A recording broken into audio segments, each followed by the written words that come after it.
So everyone right now is saying to not buy real estate, and they're kind of right. Let me explain.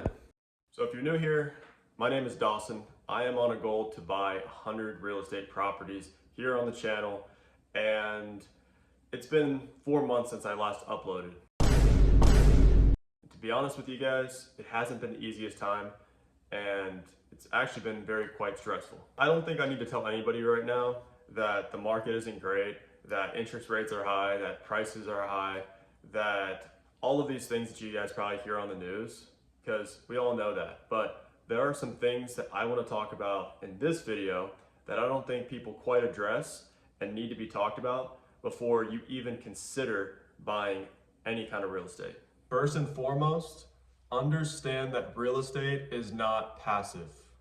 I'm going to say that again. Real estate is not passive, meaning that this is an active business.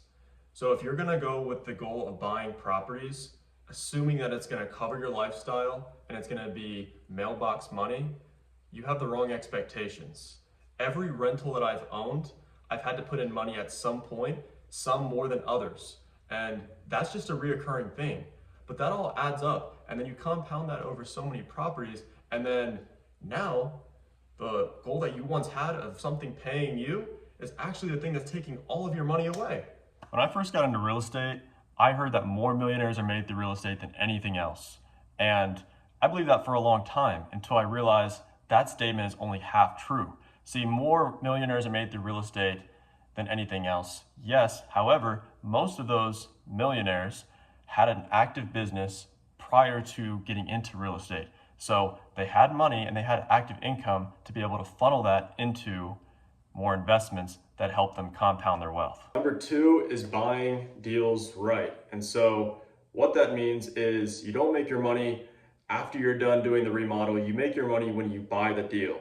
And you can go back to my last video and you can kind of see how I structure buying a deal, but there needs to be equity by the time you're done fixing it up. It can't be worth market value, and you certainly shouldn't be worth more than what the property is worth on the market or just retail value. So you need to buy it right, because if things go wrong, delays happen, contractors run off, whatever, you at least have some buffer for if and when those things happen, which they likely will. Leads me to my third point, which is credit. And I think this somewhat isn't talked about in the real estate investing space.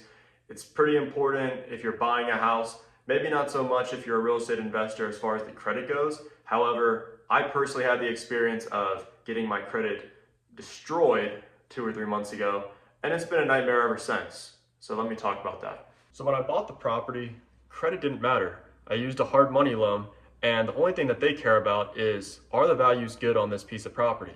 And they were. But as I went to refinance the property, my credit unexpectedly tanked. And that was ultimately my fault. I missed a payment on one of my credit cards, and it went down 70 points. So at which point, now I can't refinance because the loan that I'm now trying to obtain requires a certain credit score. And I didn't have that. So I had to transition to something else.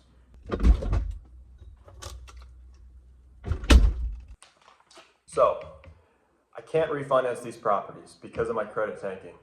And that's a problem.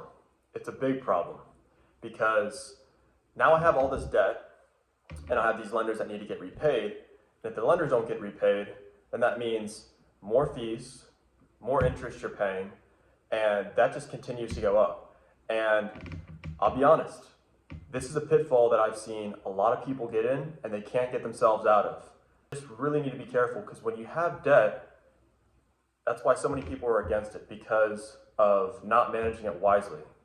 But it's a tool, and if managed properly and you follow the other two rules that I just mentioned of buying the deal correctly, making sure there's equity, making sure you have reserves, you shouldn't find yourself in this spot. And if you have guidelines to be able to buy properties when you're at a point when you're ready to do so, then you're not going to just buy a property without having those other two steps in place. So does it make sense to buy investment properties in 2026, in 2027, in 2035?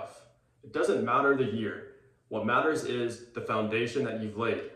Do you have a solid foundation, proper expectations of what you're getting yourself into. Because if not, things may go well for a while until they don't. And that's what happened to me. I'd love to share these experiences with you so that way you don't have to go through the same stress, the headache, the 4 months of not posting videos because one, you're just trying to get yourself out of certain holes and setbacks that you set for yourself. Now, not everything has been doom and gloom. I think right now is honestly one of the best times to buy real estate.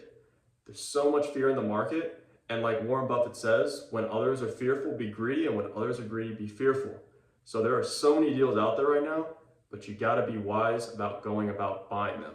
Going forward, I plan on posting every week, and I plan on being accountable in doing so, showing the highs and lows and a lot of things that you just will not see on YouTube.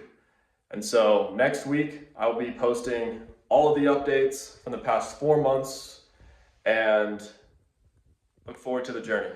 Stay tuned, guys.